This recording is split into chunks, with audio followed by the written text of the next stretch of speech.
Assalamu alaikum rahmatullahi wa barakatuhu. I'm Dr. Sharif.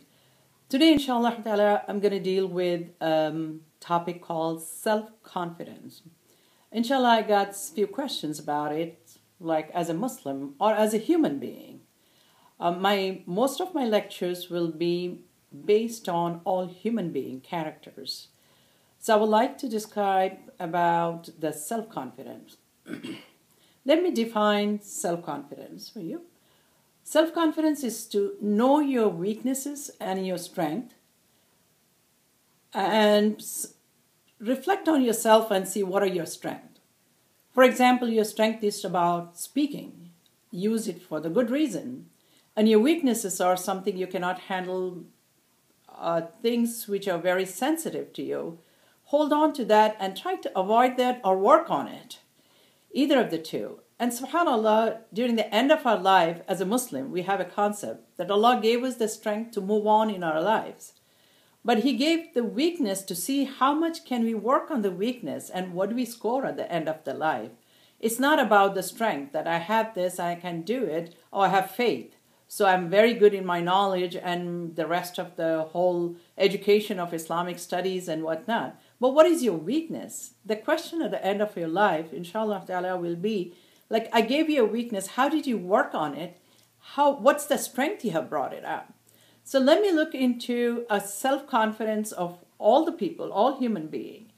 Because first you have to know your weaknesses and strength. And second, I think you have to have a goal of your life. What do you want to do in your life? Most of the time who are not spiritual, they have limited goals of this life to achieve a job or a money or women or fame. By doing this, they have limited goals. But as a Muslim, we think of the akhirah and we believe that Allah has created us and we have to stand in front of Him to say, what did we do in our life? Whether you like it or not, inshallah ta'ala, according to the Quran, we are guided people. So even if you try to slip away from your main path, you still will come back, because if your guidance is there, the conscious is, the ruh is constantly going to remind you, oh, this is not right, you're doing wrong, so go back to that. Or you meet somebody. You can see a lot of people who have come out of the jail or from major crimes, they meet some person in their life which clicks into their inner self, the ruh, and it clicks into the guidance again. But those who have a strict way of thinking that I'm not going to open my thinking to think about Islam, they have limited thinking. But that's the whole goal of our life as a Muslim, is to focus towards Allah. So the first point is to check for self-confidence, is to check on your weakness and strength. Second is to check your goal of life. And the third is to know, it's very important as a human being, that Allah subhanahu wa ta'ala has said, every human has a limit. Everybody has inborn dignity, modesty, spirituality, and confidence built into them. If anybody steps inside that border, the person is hurt. For example, draw yourself a triangle in front of you. The front line is going to be your spirituality. On the side is dignity, modesty, and your confidence. These are the four lines draw around you. Wherever you walk, keep that space for you. One of your dignity, modesty, spirituality, and confidence. These four doors should be around you.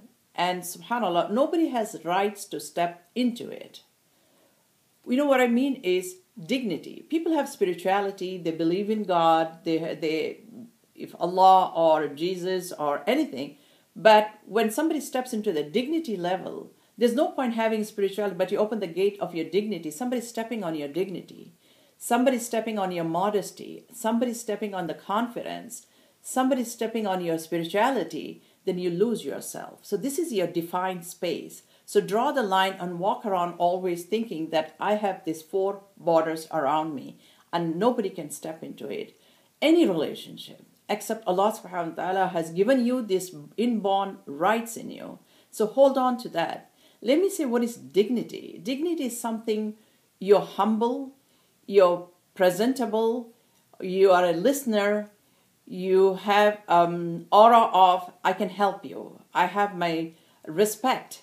Nobody can step on my respect. You hold yourself. You walk. You talk.